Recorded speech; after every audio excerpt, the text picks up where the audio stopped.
Alright, good morning po sa inyong lahat mga kapatid. Pag-usapan naman natin ngayon, ito pong kay Yussi Cabral. Ito pong kay Yussi Cabral. So, 'di ba, maraming mga haka-haka, maging tayo, nag-isip din tayo na hindi kaya ito posibleng pinatay, tinulak o may kausap talaga, naka-meet up niya doon sa lugar, 'di ba? At sangkot sa mga katiwalian diyan sa DPWH, 'di ba? Sabi ko nga, itong taong ito ay isang korap na nilalang. Sanay ito na makipag-meet up, yung mga palihim na mga galaw. Kaya lang ho, isa ho yung natuklasan ko na ito palang si Cabral ay isang aktivista.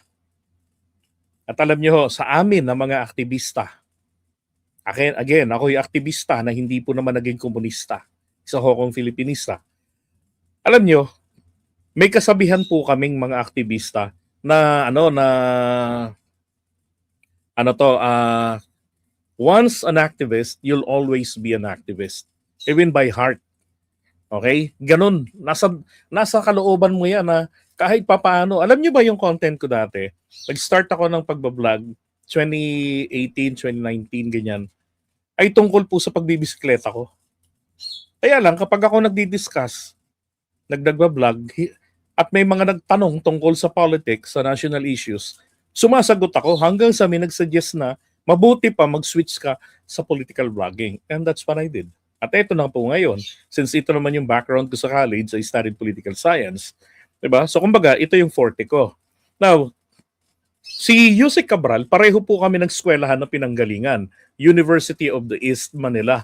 Doon po siya nag-engineering.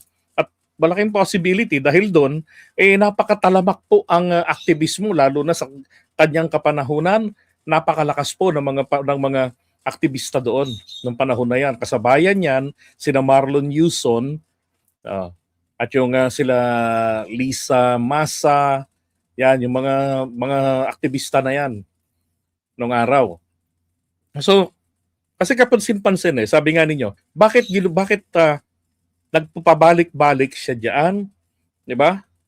Mukhang nakaset na yung isipan niya na talaga na magmuni-muni. And besides, buti nga may lumabas na isang video. Ito tingnan niyo. Credit sa GMA News. Padadaanan siya dyan.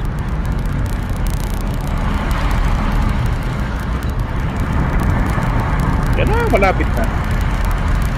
Malapit na. Ayun. Nandyan siya sa gilid nakaupo. Si Cabral.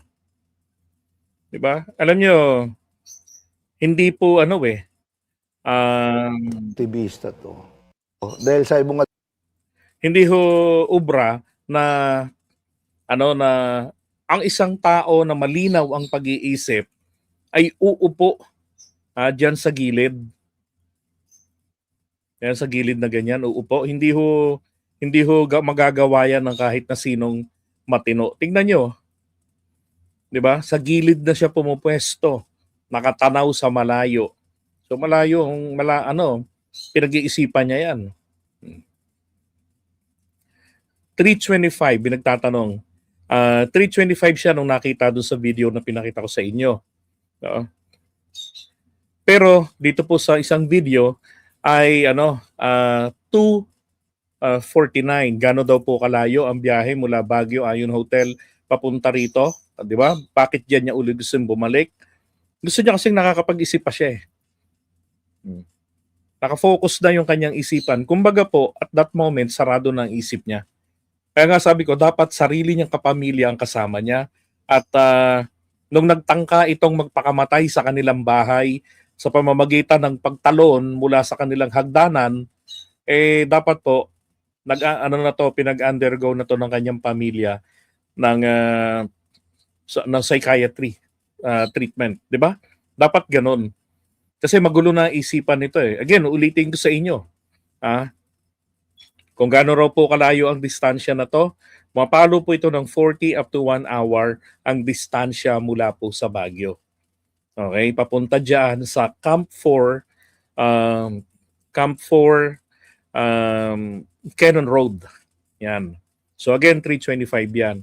At malaki talagang possibility na hindi po totoo kasi yung sinasabi ko dati pa, 'di ba?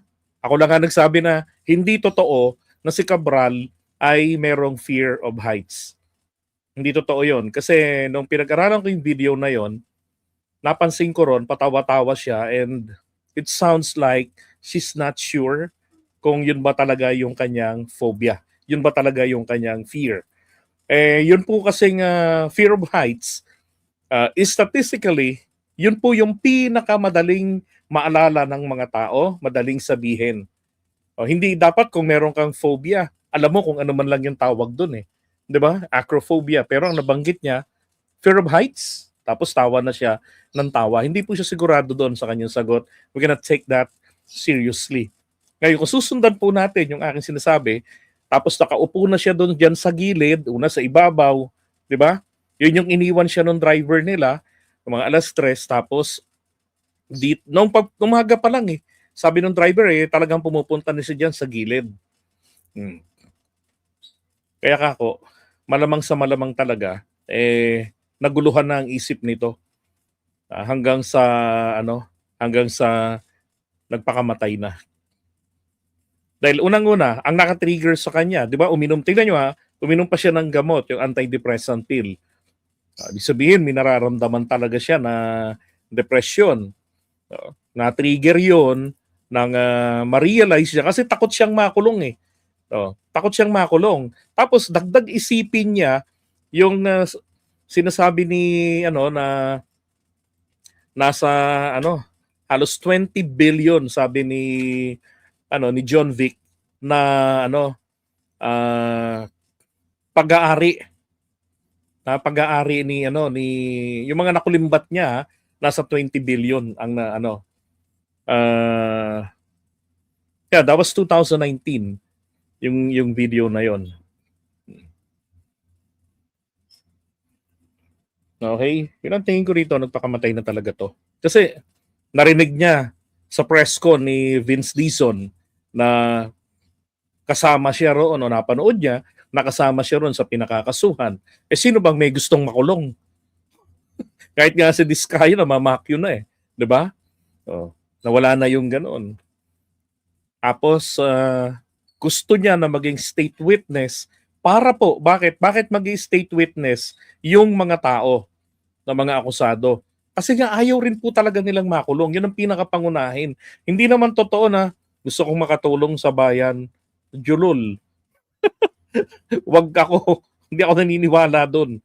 Matapos mo kaming pagnakawan and then all of a sudden sasabihin mo, gusto mong makatulong sa bayan, kagaguhan yan. Di ba? Ang lang dyan, gusto nilang matakasan ang pagkakakulong. Yun lang yun. And then, magte-tell all sila. Isusugal nila yon. Kaya lang, sa kanya kasing kaso, may restitution din sa huli. Lalo na ngayon, ang nire-require ng DOJ na legit naman ay early restitution. Di ba? Sabi, umakyat sila using Cannon Road, nag-park siya sa right side at nag-selfie ang driver. Nandito kami, boss. Umakyat sila at nag-check-in sa hotel at bumaba uli, iniwan ng driver. Okay. Diba? That's correct. Gusto po nilang makaligtas. At ganun din si Cabral. Kaso nga, pinabayaan po. Di ba? Nagalit nga kayo nun eh. Nung sinisiko gobyerno eh. Kasi yung mga kasama ko, talagang todong see no evil, hear no evil. Di ba? Pero ganun po talaga yung nangyari eh. Alam po kasi, isa po kasi sa batas, binabanggit ito sa mga provisions ng WPP, yung Witness Protection Program. Isa doon, natitignan doon, yung uniqueness ng testimonya. Ito ba ay pwedeng makuha sa iba? O sa kanya mo lang makukuha? Hindi mo makukuha sa iba yung testimonya niya, yung info. Bakit? Kasi siya yung utak, siya yung punot dulo, siya yung pinaka big fish. Imagine, siya yung sabi ni Yusek Bernardino, siya yung nag-formulate at hindi in-explain how it works sa kanilang mga magnanakaw. Kumbaga, gawin nyo to, ganito, ganon. Kung paano yung gagawin natin, just leave it to me. Di ba? Basta't gawin nyo. Deliver ang ganito, ganito ang percentage ng makukuha, ganito, ganito. Siya po yung merong pinaka-unique. At sa kanya mismo, konektado ang mga malalaking mga mambabatas. Tinetext nga lang nila, hindi ho ba? Tinetext. Isipin nyo, paano nakakuha ng phone number ni Soto yan? Ibig sabihin, text message yun ha. Or sabihin natin Viber yun. Pero isipin nyo makukuha nila ng ganun-ganun ng detalye ng tao. Ibig sabihin, malakas ang network nila, Cabral. Kaya lang, nung ma-realize niya na lahat-lahat ng kanyang naipundar ay mauuwi lamang sa wala. Diba? Aktivista to. Yung mga binisita niyang lugar, were the ones that Dating aktivista. were investigated. Yung netting, pumunta sa Ayon Hotel na under controversy. Sabi ko, dahil sabi mo nga dating aktivista to. Yung mga binisita niyang lugar, were the ones that were investigated. Sila yung mga nag-investigate doon, ha? Yung netting, pumunta sa Ayon Hotel na under controversy. Sabi niya, Kanya rin yung hotel na yun dati. Binenta niya lang nitong 2025. siguro gusto niyang ebidensya, ito na. Tapos na maalam na. Yun naman, suspecha ko lang, no? Na konsensya na ang tingin ko nanaig. nga ang tingin ko nga sa kanya talaga, Diba? Nakonsensya na eh. Diba?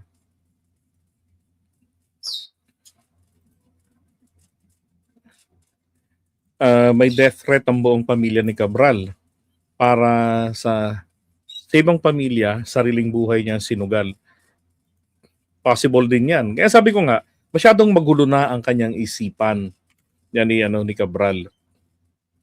At talagang siya talaga ang totoong state witness. Siya ang utak ng lahat. Yan sa kanya dumaan. Yun ang naging failure ng gobyerno natin. Hindi nila inasikaso na mapangalagaan ang pinakautak. Bakit? Natural, merong gusto, merong kailangang maprotektahan.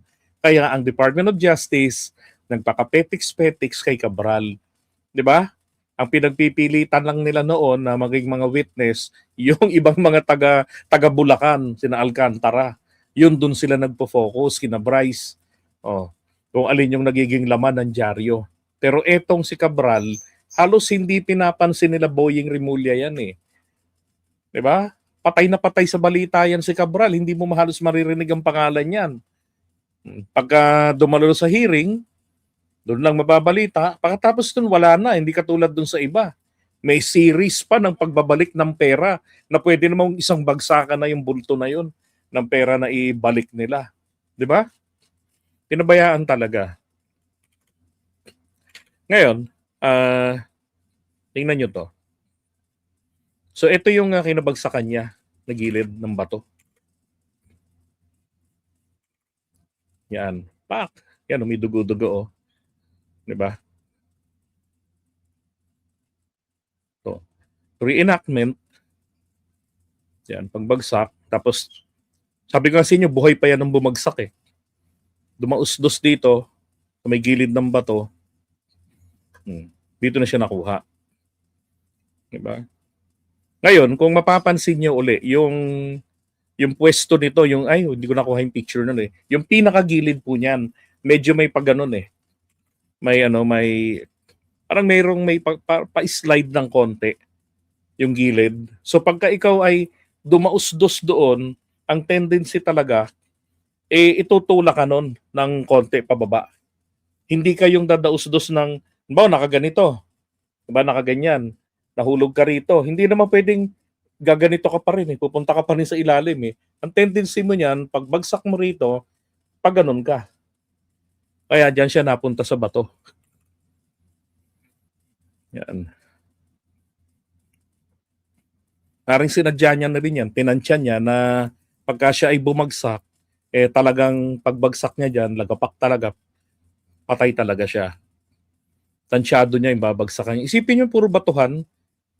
Yung gilid nito, diyan may bahay dyan eh. Sa bandang ibaba, may bahay dyan. Kasi yung ibaba po niyan, hindi po pa diretso agad na bangin, hindi. Mayroong tambak pa ng mga lupa. Doon, parang part din ng, ang tawag yan, riprap. May ganon. Tapos may bahay-bahay doon.